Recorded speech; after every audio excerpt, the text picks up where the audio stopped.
कि कराची के बिजली सार्फिन को फिर जबरदस्त झटका लग गया। नेफ्रा ने कराची के लिए बिजली ₹1.72 फी यूनिट महंगी करने की मंजूरी दे दी है। इस पर हम बात करेंगे डॉन न्यूज़ के रिपोर्टर ताहिर शरानी से। ताहिर, आप हमें ये बताइएगा कि ये बिजली किस मद में महंगी की गई और अवाम बेचारे कितना बोझ बर्दाश्त करने वाले हैं?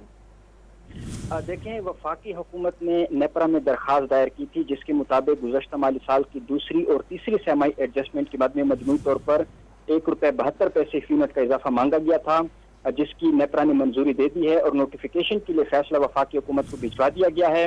जनवरी ता मार्च 2023 की सेमाई एडजस्टमेंट में ₹1.25, जबकि अक्टूबर व दिसंबर 2022 की सेमाई एडजस्टमेंट में 47 पैसे फी यूनिट का इजाफा मंजूर किया गया है। मुल्क भर में बिजली का यकसां टैरिफ बरकरार रखने के लिए इजाफे की मंजूरी दी है नेपरा ने, और नेपरा के फैसले के मुताबिक इलेक्ट्रिक सार्फिन से जो इजाफी वसूलियां हैं वो जनवरी, फरवरी और मार्च 2024 की 3 माह के दौरान की जाएंगी। इससे कबल इक्तिसादी राब्ता कमेटी और वफाकी जो निगरान काबीना है उनकी जानिब से ये मंजूरी दी जा चुकी है और अब वफाकी हुकूमत इसका नोटिफिकेशन जारी करेगी और जनवरी से इतला कर दिया जाएगा। अगर हम देखें तो एक साथ आइंदा माह कराची के बिजली सार्फिन के लिए 4 जो मुख्तलिफ सेमाई एडजस्टमेंट हैं वो एक साथ मिल जाएंगी, जिसका मजमूई तौर पर ₹6.15 फी यूनिट का इजाफी बोझ कराची के बिजली सार्फिन पर पड़ेगा।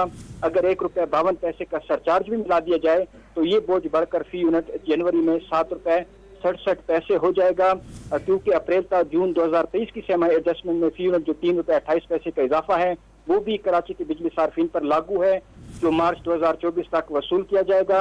इसी तरह जो अभी 2 एडजस्टमेंट नेपरा की जानिब से मंजूर मंजूर की गई हैं, अवाम पर काफी बोझ पड़ने वाला है। बहुत शुक्रिया ताहिर, आपने अपडेट किया।